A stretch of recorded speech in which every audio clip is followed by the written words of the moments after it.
Merci, Monsieur Colomba. La parole est à Monsieur Cadic pour le groupe UDI-UC.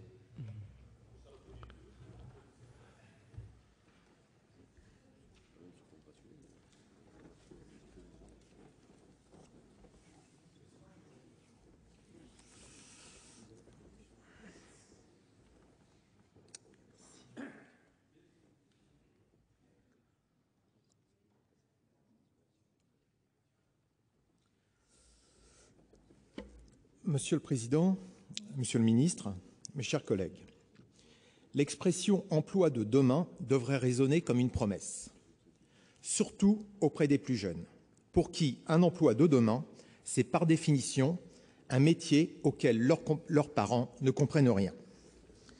C'était mon cas. En 1981, mon premier métier était dessinateur assisté par ordinateur dans la carte électronique. Ce métier n'existait pas 3 ans plus tôt. Ce métier n'existait plus 10 ans plus tard. Aujourd'hui, les métiers apparaissent et disparaissent parfois si vite que le système d'éducation ne peut suivre ni anticiper. La prévision est difficile, surtout lorsqu'elle concerne l'avenir, comme vous le savez, disait Pierre Dac. Il est heureux que dans ce lieu chargé d'histoire, nous puissions un peu nous projeter dans le futur. Nous voici donc en pleine science-fiction. Je vais articuler mon propos en 3 points. D'abord, considérer que les emplois de demain se créent aujourd'hui.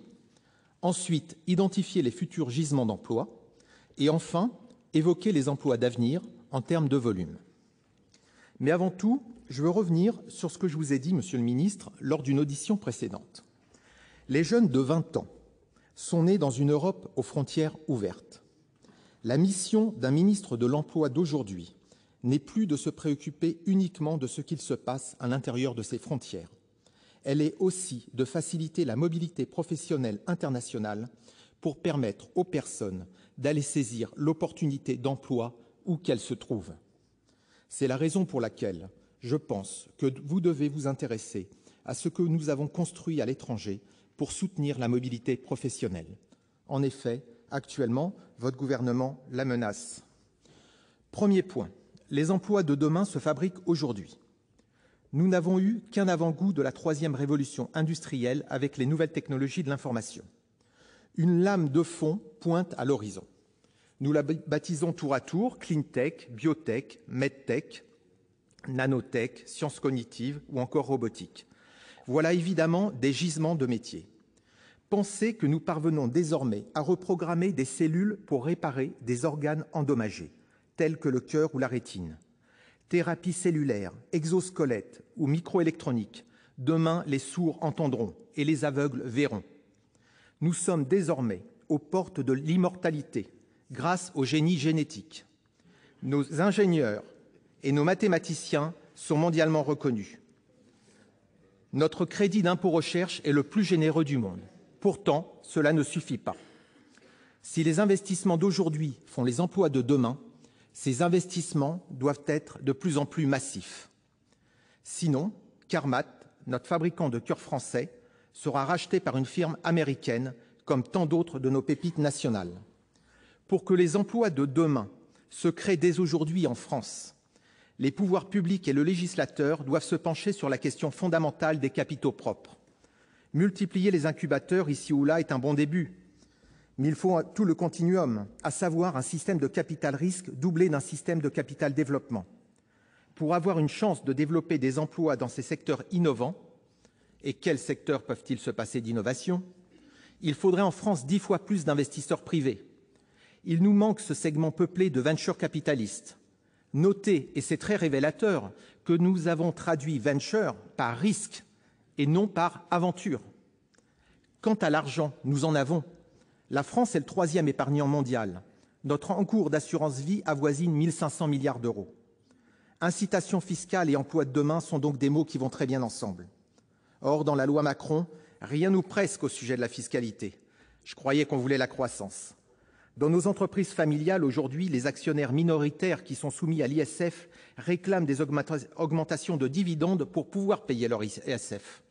Autant de manques à investir dans nos entreprises. Quel gabegie, Quelle destruction de valeur!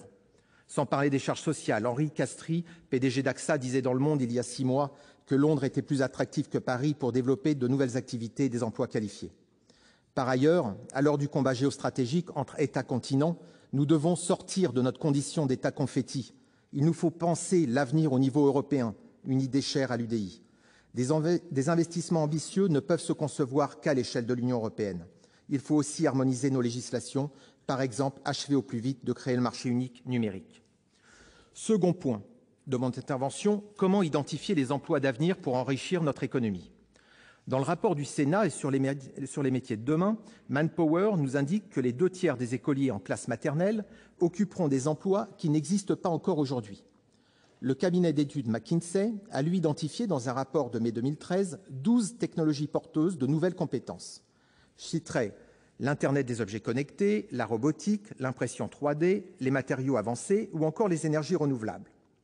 En termes d'identification des métiers d'avenir, la puissance publique est donc face à un double défi assez classique, l'information et la formation.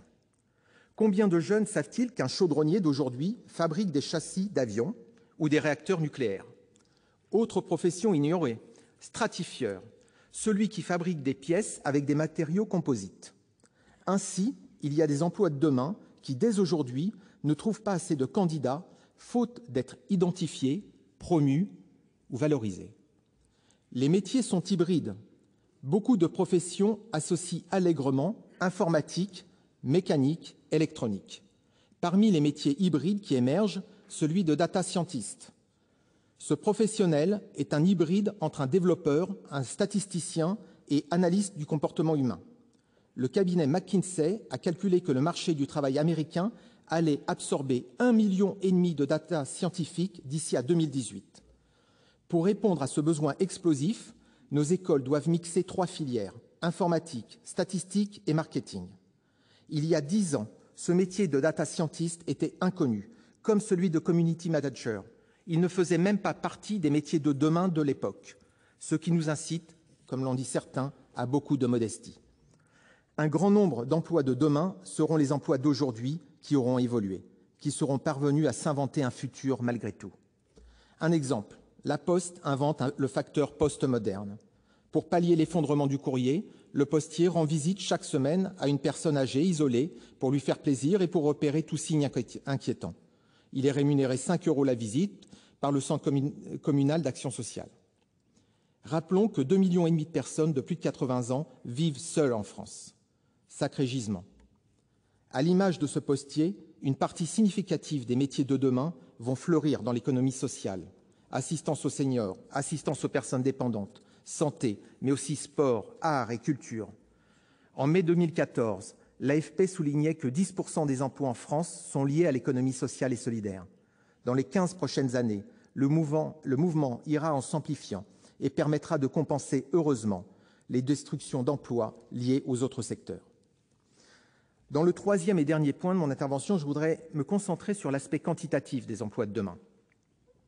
Est-ce qu'il y en aura pour tout le monde? Qui va surtout en profiter?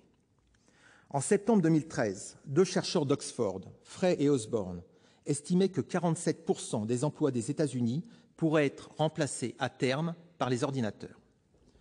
En décembre dernier, le cabinet Roland Berger nous a dit que les robots mettraient au tapis plus de 3 millions d'emplois dans l'Hexagone d'ici 2025.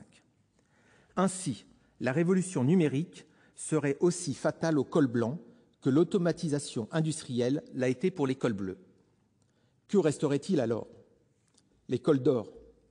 La creative class. Ce terme a été inventé en 2002 par Richard Florida, professeur à l'Université de Columbia. Florida a établi que cette creative class, autrement dit des architectes, des développeurs ou des directeurs artistiques, représentait 30% de la population des États-Unis, mais qu'elle pesait 50% des salaires et 70% du pouvoir d'achat. Sans valeur ajoutée créative, aucun travailleur intellectuel n'est plus à l'abri.